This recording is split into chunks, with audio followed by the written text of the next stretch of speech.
മകനെതിരായ E D സമൻസിൽ CPM general secretary MA ബേബിയെ തള്ളി മുഖ്യമന്ത്രി പിണറായി വിജയൻ.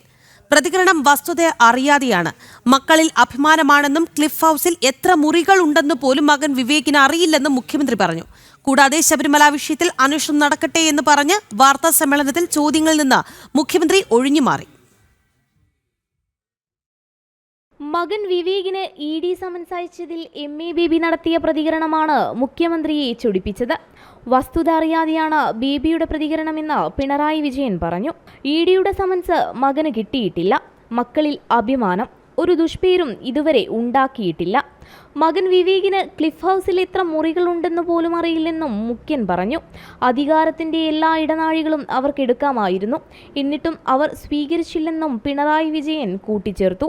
അതൊക്കെ നിങ്ങളുടെ വാർത്ത കണ്ടപ്പോൾ വാർത്തയെ മുഖവിലക്ക് എടുക്കുമല്ലോ ആരായാലും. ആ വാർത്തയുടെ കാര്യമായിട്ട് പറഞ്ഞ ഒരു പ്രതികരണമായിരിക്കും. ഈ വസ്തുതകളൊക്കെ മനസ്സിലാക്കി പറഞ്ഞൊരു പ്രതികരണമായിരിക്കില്ല. എൻ്റെ മക്കള് രണ്ടുപേരും അതേ നില സ്വീകരിച്ചു പോയിട്ടുണ്ട്. നിങ്ങൾ ഈ പറയുന്ന മകനില്ലേ, നിങ്ങൾ എത്ര പേര് ആ മകനെ കണ്ടിട്ടുണ്ട് നിനക്കറിയില്ല. അവനെയും കേരളത്തിൻ്റെ മുഖ്യമന്ത്രിയുടെ മകനാണല്ലോ. അധികാരത്തിൻ്റെ ഇടനാഴികളിൽ സഞ്ചരിച്ചു കൊണ്ടിരിക്കുന്ന മുഖ്യമന്ത്രിമാരുടെ മക്കളെ കണ്ടവരായിരിക്കുമല്ലോ നിങ്ങളെല്ലാവരും. എവിടെയെങ്കിലും കണ്ടോ നിങ്ങളവനെ? ഏതെങ്കിലും സ്ഥലത്ത് കണ്ടോ? ക്ലിഫ് ഹൗസിൽ എത്ര മുറിയുണ്ട് എന്ന് പോലും അവൻ അറിയുമെന്ന് സംശയമാണ്. വന്നില്ലെങ്കിൽ എൻ്റെ അവിടെ വരണ്ടേ? അതല്ലേ ഞാൻ പറഞ്ഞത്. ഞങ്ങളാരും അത് കണ്ടിട്ടില്ലല്ലോ ഇതുവരെ. അല്ല, എൻ്റെ കയ്യിൽ ഇതുവരെ എത്തിയിട്ടില്ല. ഞങ്ങൾ കണ്ടിട്ടില്ല, ഞങ്ങളാരും കണ്ടിട്ടില്ല.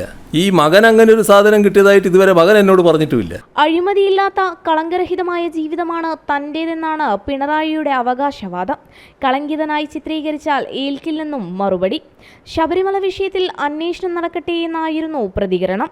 അത് ഞാൻ നേരത്തെ പറഞ്ഞതാണല്ലോ. SIT ഇപ്പോൾ സ്പെഷ്യൽ ഇൻവെസ്റ്റിഗേഷൻ ടീം നടന്നുകൊണ്ടിരിക്കുകയാണല്ലോ. അവരുടെ പ്രവർത്തനം നടക്കട്ടെ. അവരുടെ പ്രവർത്തനം നടന്ന് അതിൻ്റെ ഭാഗമായിട്ടുള്ള ഹൈക്കോടതിയുടെ മേൽനോട്ടത്തോടെയുള്ള അന്വേഷണമാണ് നടക്കുന്നത്. അപ്പോൾ ഒരു ആശങ്കയും വേണ്ടതില്ല. നല്ല അന്വേഷണം നടക്കും. ആ അന്വേഷണം നടന്നതിന് ശേഷം ബാക്കി കാര്യങ്ങൾ തീരുമാനിക്കുക. അല്ല, അത് അന്വേഷണം കഴിഞ്ഞാലല്ലേ. അന്വേഷണം നടക്കട്ടെ. അന്വേഷണത്തിന് മുമ്പ് എന്തിനാണ് നമ്മൾ വിധി എഴുതാൻ പോകുന്നത്? അന്വേഷണം നടന്ന് അതുമായി ബന്ധപ്പെട്ട റിപ്പോർട്ടുകൾ വരട്ടെ. അതിനുശേഷം നമുക്ക് കാര്യങ്ങൾ ആലോചിക്കാം. SIT അന്വേഷണം നടക്കട്ടെ എന്നും ആശങ്ക വേണ്ടെന്നും മുഖ്യമന്ത്രി പറഞ്ഞു. ആരാണ് വിലങ്ങണിഞ്ഞു മണിയാതെയും ജയിലിൽ പോകുന്നത് കാണാമെന്നും മുഖ്യമന്ത്രി പറഞ്ഞു. ജനം, തിരുവനന്തപുരം.